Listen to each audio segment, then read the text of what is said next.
2024 കേരള സാഹിത്യ അക്കാദമി അവാർഡുകൾ പ്രഖ്യാപിച്ചു. അക്കാദമി വിശിഷ്ടാംഗത്വവും സമഗ്ര സംഭാവന പുരസ്കാരവും എൻഡോവ്മെന്റ് അവാർഡുകളുമാണ് പ്രഖ്യാപിച്ചത്.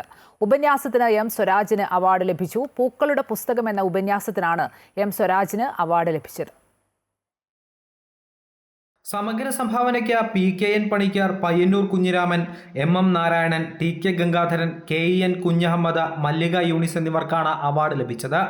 നോവലിന് GR ഇന്ദുഗോപൻ അവാർഡ് കരസ്ഥമാക്കി. അനിത ഗോപിയാണ് മികച്ച കവിതയ്ക്കുള്ള അവാർഡ് നേടിയത്. മികച്ച നാടകത്തിന് ശശിധരൻ നടുവിൽ അവാർഡ് കരസ്ഥമാക്കി. വൈജ്ഞാനിക സാഹിത്യത്തിൽ ദീപക് പിയും അവാർഡ് നേടി. ജീവചരിത്രം ആത്മകഥാ വിഭാഗത്തിൽ doctor K Rajasekharan Nair award നേടി. പൂക്കളുടെ പുസ്തകം എന്ന ഉപന്യാസത്തിനാണ് M സ്വരാജിന് അവാർഡ് ലഭിച്ചത്.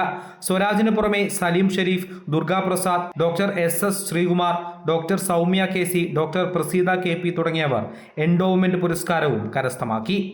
അമൃത ന്യൂസ്, തൃശൂർ.